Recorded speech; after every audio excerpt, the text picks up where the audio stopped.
my lovely students, how are you all? A very hearty welcome to this mind-blowing platform, Physics Wallah. My name is Upar Sharma and today we are going to do the summary recap of two chapters, that is the fun they had and the sound of music. Both the chapters we are going to do quickly, fine?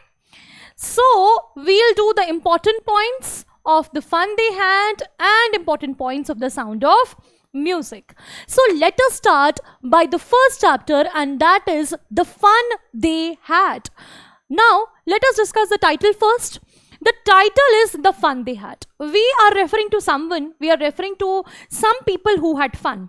Now, who had fun and who is talking about these people? Why are they having fun? Where are they having fun? That is what we'll know in this chapter. And before starting this chapter, you know what we are going to discuss about. We are going to discuss about a thing called virtual reality.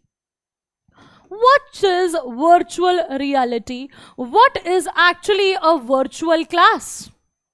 You know, what is virtual reality? The thing that is going on right now. This is virtual reality. I am taking your class virtually. I am there. You know that there is a teacher present who is teaching you. But I'm not really present in front of you. Okay, you cannot touch me. You cannot actually, actually see me. You can see me on your screens, but I'm not there present in front of you. This is called virtual reality. You know that virtual and real, they are antonyms of each other. They are antonyms of each other. So the classes which are taken via the screens are called virtual reality, and this is your virtual class, and we are going to read about these kind of virtual classes only. Now, you know, because of COVID-19, we had to take virtual classes. Earlier, we were taking the physical classes. You used to go to schools and colleges, and a lot of students, a survey was taken where the children were initially enjoying the phase that they do not have to go to the schools. They were enjoying staying back at their homes and taking the class from their phones. They did not have to wake up. They did not have to brush their teeth or, wake up so early in the morning. They just have to, they can lie down in their beds and they can take the class. So they were really enjoying this thing. But after a year or so, not even a year, after a few months, after 6-7 months, the children started getting bored. They were bored. They did not meet their friends. Why? Because human being is a social animal. If you do not meet the other people, if you do not meet your friends, you really feel sad. You really feel depressed and bored. So school is such a place where you can get social, where you meet other friends, where you get excited. You get peer-to-peer learning. There is a thing called peer-to-peer learning. Peer-to-peer learning means that you can discuss your problems with your friends. Okay, you can discuss your homework with the friends. If you do not understand anything, it's not only your teacher who's going to answer, your friends can even answer. That is peer-to-peer learning. So these are the things that are missing if there is no physical class. Fine. So let us discuss. So we'll start with the introduction. In the introduction, we come across two students. The one is Margie. Okay, Margie is 11 years old, whereas Tommy is 13 years old. They are the students of future schools. Okay, we are talking about the time of future schools. Okay, we are talking right about future. 2157, we are talking about this year. And they had future schools. The future schools are completely different from the schools that we have right now. Tommy finds an old book about school in the attic. Okay, attic is a kind of a storeroom. Okay, it's a kind of a storeroom. Here finds a book there. Now attic is like, if you have a house like this and this is your roof area, this, if you have made it a storeroom, this is your attic. Okay, so he found a book in the attic. These are two friends and they're discussing about this thing, that I found a book in the attic. They turn yellow crinkly pages of the book and are surprised to see still words in the book. They were used to only moving words of telebooks. Now, in this chapter, you'll come across two words. That is books, which you already know. And the other thing is telebooks. Telebooks. Telebooks are a norm in the future schools. In the future, these children Tommy and Margie, they have never seen a book in their life. So they were really surprised to see the yellow and crinkly pages. Now this book was crinkly because this was really very old. And the books, words were still. They were not moving like they used to move in the telebooks. They were using the telebooks. And the telebooks had thousands of books. So they used to read from these kind of books. They thought it to be a wastage of resources, that it was to be thrown away after reading once only, whereas telebooks last longer and contain many books together. So here Tommy thought that, oh my god, book is such a waste. You have to throw away the book because the book cannot change, the words cannot change, they are going to remain the same. So when you are done with it, you just throw it. Whereas a telebook can have millions of books.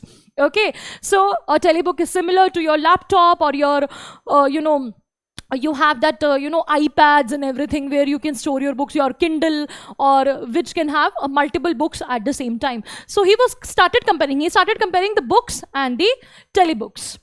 Margie's hate for school. So here this 11-year-old girl, she hates school a lot. And it is pretty evident in the chapter that she hates the school. Margie hated school as her teacher, a computer, gave her test after test and she performed badly in geography. So what was happening is that her teacher, this mechanical teacher was giving her test after test and she was performing very bad in geography. She hated the slot of putting the homework. When she was just 6 years old, she was told how to put the homework in a slot. She was even taught a code language for doing that. She was taught a punch code. She hated this punch code. So there were many things that she hated about the school. One was that she was getting test after test. There is also a second thing mentioned here, and that is that she used to hate that the test result came in no time. Test result came in no time. Now, when you give your test, you have to wait for a day or two. Your result comes in a day or two. Even when you give your final exam, then they come after a month or so. So you're relaxed, you just chill out that, okay, whatever, my result is gonna come.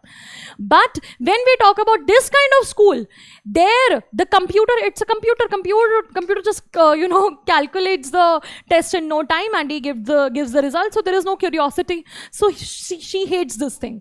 The third thing, this is the thing that she hates the most, and that is the slot where she has to put the homework in a punch code.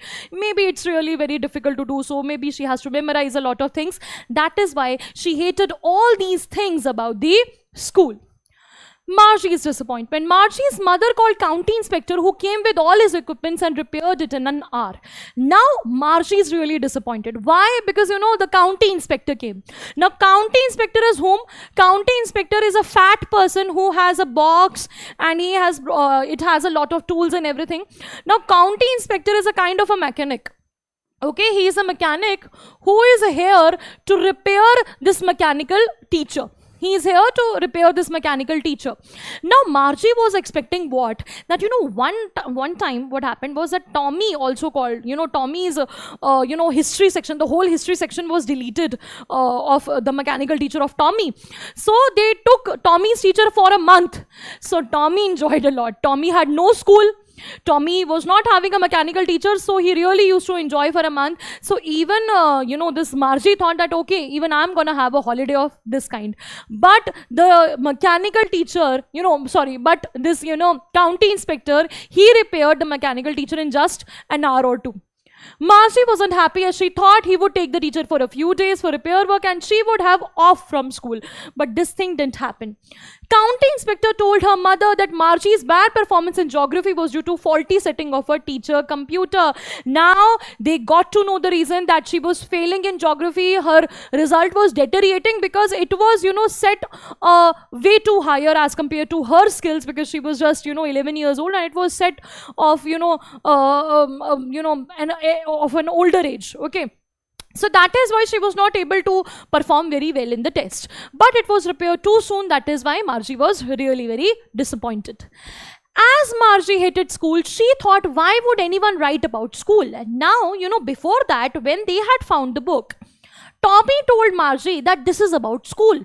Margie was thinking, oh my god, school, I hate school. And you know that why she hated school. So she thought that why would anybody write about school? Now Tommy explained that centuries ago, the school were not like this. They had a man as a teacher who taught students different subject, asked questions and gave homework also. So the kind of a setup that we have right now, Tommy explained it to her. Now Margie was really surprised. Margie was took by surprise that how can a man teach a student? Margie couldn't believe man to be smart enough to have knowledge about different subjects. She started comparing. She thought that how can a man be as smart as a computer?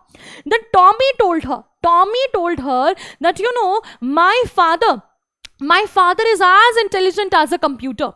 And then Margie started thinking that, oh my god, we are talking about a school building. He told that, you know, they were in a school building and the children, you know, they, learn together, this and that. Now, but Margie did not have any idea about these kind of schools.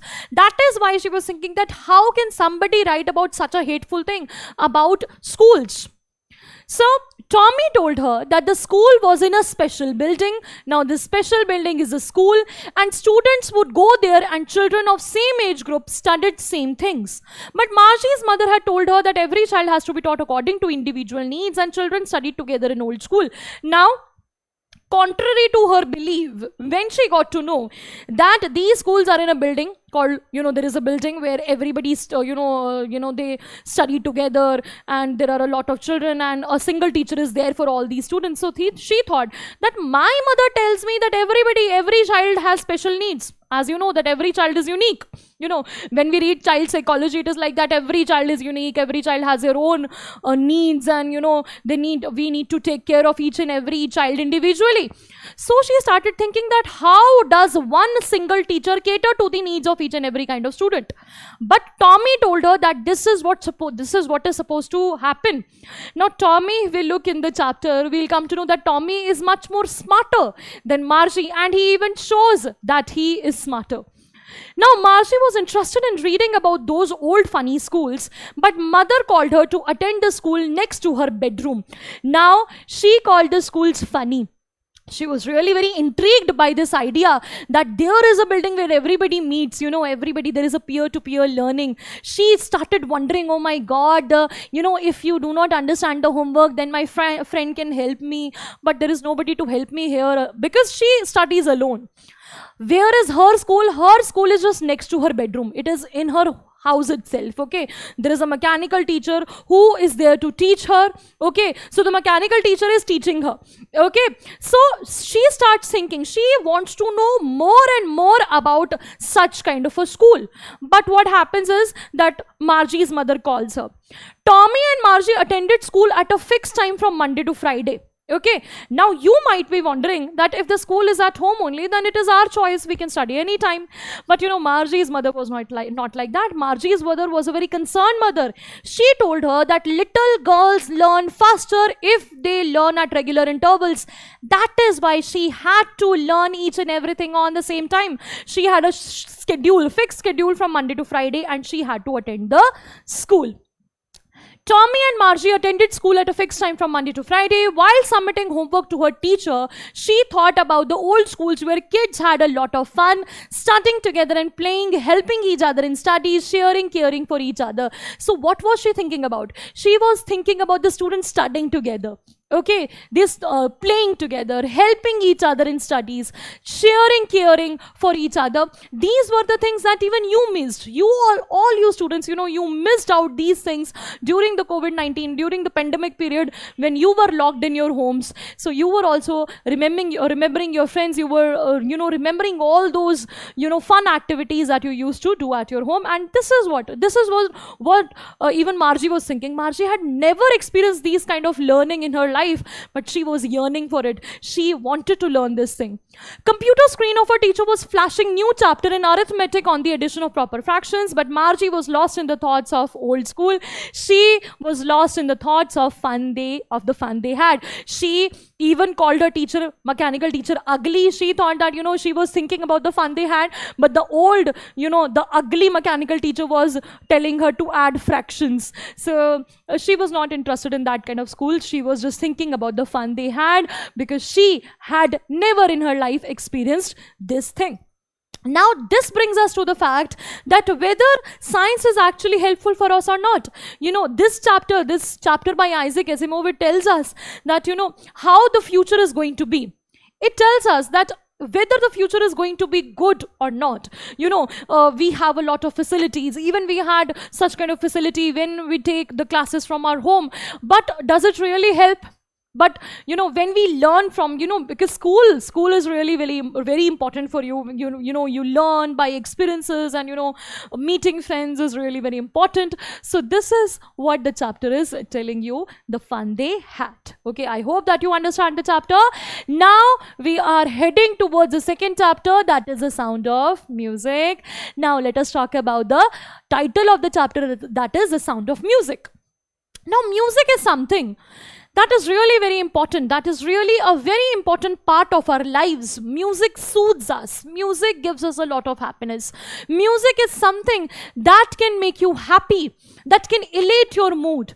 So this chapter is about music only. This chapter is about two people who were really indulged in music, where music changed these people's life. Okay, so the part one is Evelyn Glennie listens to music, listens to sound without hearing it. So this line, this phrase itself is really very intriguing, that how is this possible? How can somebody hear, listen to sound without hearing it? So that is what we come to know in this chapter. So Evelyn, we are going to talk about Evelyn. Evelyn was a girl who lost her sense of hearing gradually at a young age. Okay, so Evelyn, this loss of hearing was really very gradual. It was not all of a sudden, it was gradual.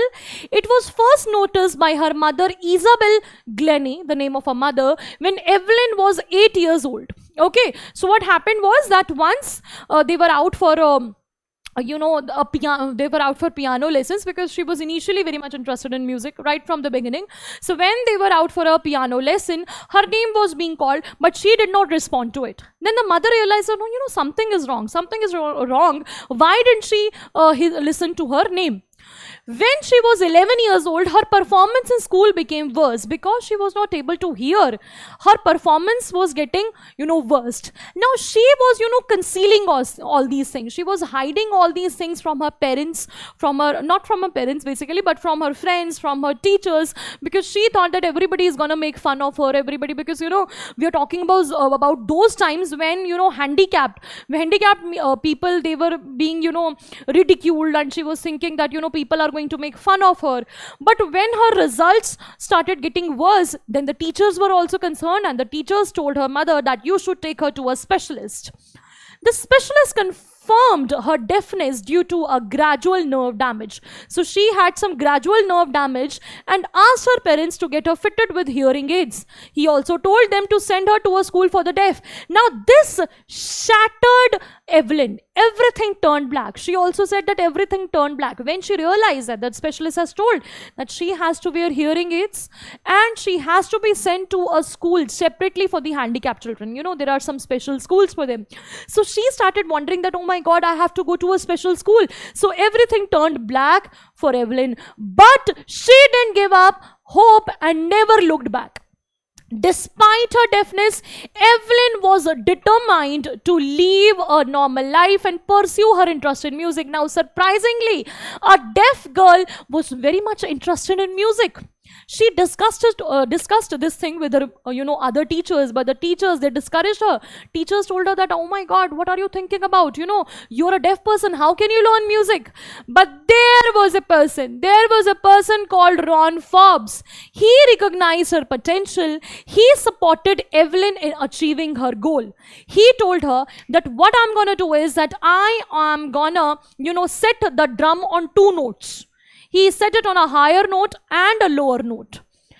He advised Evelyn not to hear music through her ears, but try to sense it in a different way. Now, if I talk about handicapped people, if I talk about some people, the person who loses one sense, their other senses get really very active. For example, she was not able to hear, but other senses were really very active. So her sense of touch, her sense of feel had, it was really very active. It started getting active. She started, sensing the music. She started feeling the music. Evelyn realized that she could feel the higher drum from the waist up and the lower one from the waist down. So this was her experience. She could actually feel the music with the help of Ron Forbes. Evelyn joined a youth orchestra and toured the United Kingdom with them. Now, these were the achievements of Evelyn. Not only she learned it, but she also started giving, going out with youth orchestra. She auditioned for the Royal Academy of Music and scored one of the highest marks in the history of the Academy. As you know that in the beginning of the chapter, it is written that this girl, she was going to this, she was going by train to London and she was going to the Royal Academy of Music and she had scored highest marks there. And, she also started giving solo performances. It means that not only she was pursuing her dream, but she was also doing it in the best way possible. In 1991, she was honored with the Royal Philharmonic Society's prestigious Soloist of the Year award. Okay, she got this Soloist of the Year award. Multi-percussionist. She was a multi-percussionist. Multi-percussionist is a person who is able to play hundreds and thousands of instruments, and she was able to play that. And she was perfect in that. And she got an award for that. She gives free concerts in prisons and hospitals and takes class for young musicians.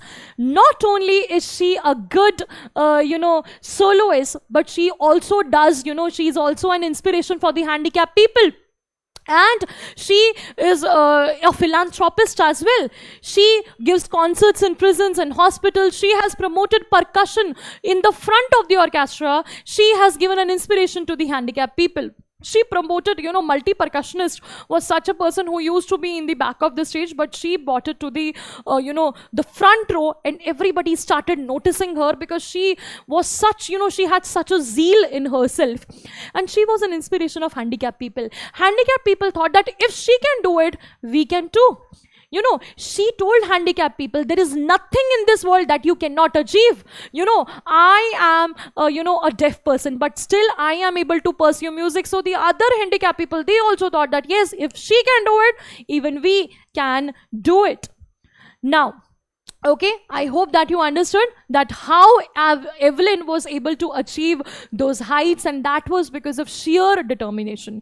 So I hope that you got a lesson from this chapter that, you should have sheer determination. If you have determination in your life, there is nothing that you cannot achieve. Okay, and now let's move on to the second part of the chapter, that is the Shehnai of Bismillah Khan. So who is Bismillah Khan? Bismillah Khan is a maestro, and we are going to learn about him. Now, ban on Pungi and origin of Shehnai. So, Emperor Aurangzeb, you must have heard his name, Emperor Aurangzeb, banned the playing of Pungi because of its loud and unpleasant sound. So, there was an instrument called Pungi which was being played in the royal court, but Aurangzeb did not like the sound of it. It was just like so cacophony. He compared it with cacophony players. The sound was really, very loud and unpleasant, so he banned it. A barber who belonged to a family of professional musicians took a pipe with a natural hollow stem, longer and broader than the pungi, made 7 holes on its body. By closing and opening some of these holes, soft and melodious sounds would produce. So he decided that I am going to make, I'm going to improve this pungi. So he took a hollow stem, natural hollow stem, he did 7 holes and he opened and closed these holes, and sweet and melodious sounds, came out of it, and he was successful in creating another instrument from pungi. It was really very different from pungi, but it was inspired from a pungi. As the instrument was first played in the Shah's chambers and was played by a Nai, it was named a Shehnai. So Shehnai is made from 2 words, that is Shah plus Nai. Nai in Hindi means barber, okay, the one who cuts hairs, and Shah means royal. Okay, at a royal place. So Shahnai became Shehnai. This is how Shehnai got its name. Bismillah Khan was born on 21st March 1916 in a well-known family of musicians in Dumrao, Bihar. So, he was already born in a family of musicians. That is where he got his inspiration from.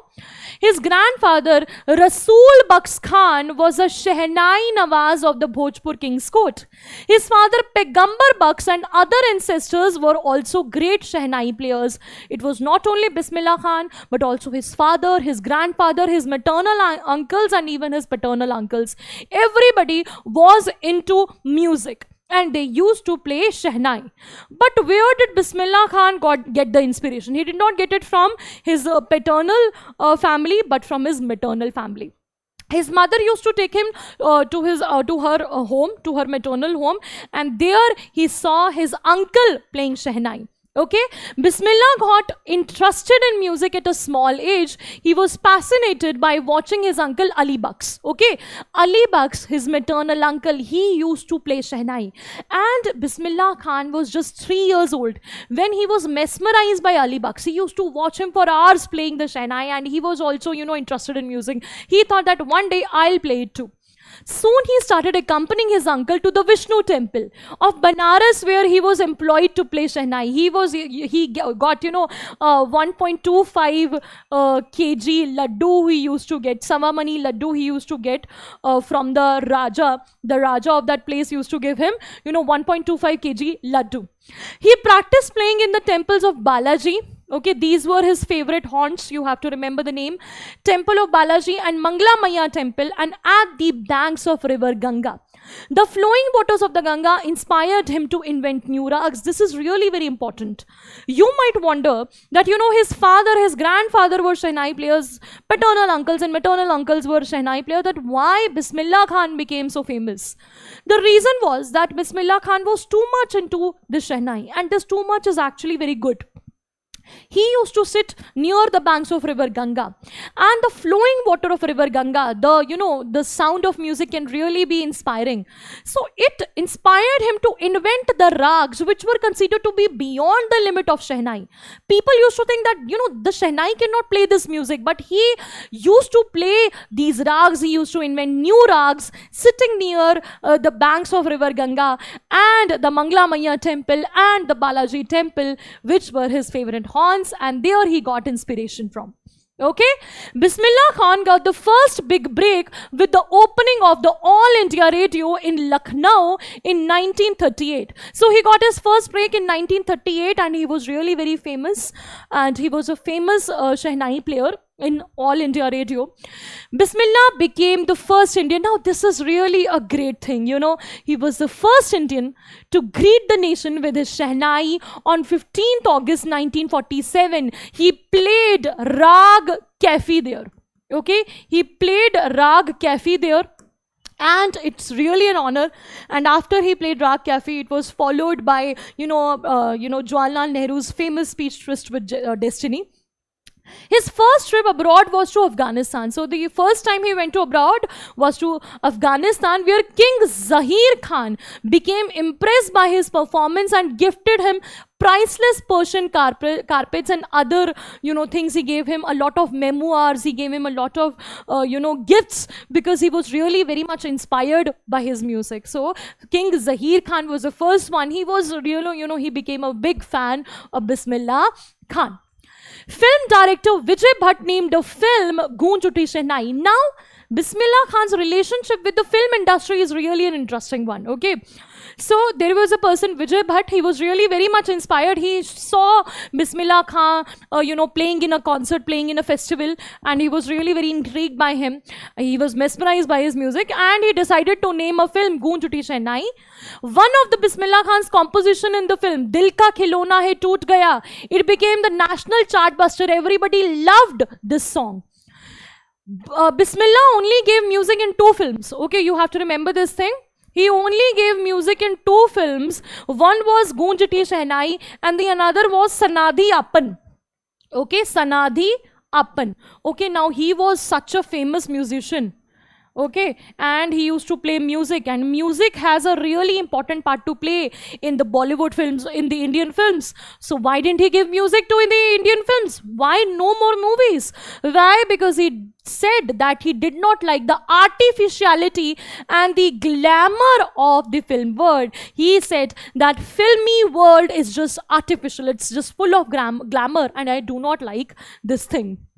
He was the first Indian to be invited to perform at the prestigious Lincoln Center Hall in USA. So these are his awards and recognitions and his achievements. Okay, the first one to perform in the Lincoln Center Hall in USA. He performed in the World Exposition in Montreal, in the Cannes Art Festival, the famous Cannes Art Festival, and in the Osaka Trade Fair.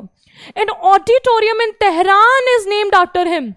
Tahir al-Musiki Bismillah Khan. So it was really very famous and it is named after him. Bismillah received the national awards like the Padma Shri, the Padma Bhushan and the Padma Bhushan. Can you imagine all the national awards? Padma Bhushan, Padma Vibhushan. And even he was awarded the India's highest civilian award, and that was the Bharat Ratna. He even got the Bharat Ratna for his, contribution that he gave to the musical world. Now, this is really very important. Bismillah Khan traveled to many countries, but he was extremely fond of Banaras and Dumrao. He would say that whenever I am abroad, I miss India. Okay, I'm always missing India. Whenever I'm in Bombay, I miss, Banaras and Dumrao. When I'm in Dumrao, I miss the flowing water of Ganga. And when I am near Ganga, I miss Dumrao. It means that I'm always looking to be near where I have spent my childhood. So even, one of his students even told him that there was a student's offer that he can head a Shehnai school. He told him that I'm going to make a Shehnai school for you, by USA saying that he could find the Ganga there. Okay, he told him that, sir, what I'll do is that I will set up the whole Banaras structure there. I will bring all the temples, and not bring, but I will give such a look. I'll, make temples over here, and you'll just feel that you are in Banaras. But he asked him, can you bring Ganga here? Can you bring river Ganga here? And yes, obviously he could not. So he thought that, I cannot stay away from river Ganga. His life is a perfect example of rich cultural heritage and secularity of India. Yes, he was a Muslim, and he was a devout Muslim. He used to go to the mosque and the temples as well. Okay, this did not stop him by playing, to play in the Vishnu temple, in the Mangla Maya temple, and from loving Ganga. He had a great love in his heart, and he also he also said that people of India, they should teach their children music, because that is Hindustan's richest tradition. Music is Hindustan's richest tradition. So the parents must teach their children how to play music. They must learn how to play a musical instrument, because actually it is a part of our culture. So this chapter is also really inspiring. It inspires us that how can a person can be so secular, can have so much love for the country, for his own country. He had so many opportunities where he could settle down in USA and enjoy his life, but no, he wanted to stay in India. He loved his India. He was a real patriot. Okay, so I hope that you enjoyed this chapter, that you loved both these chapters, and if you do not understand anything, you can ask the doubts. Thank you so much, children. Bye bye, take care.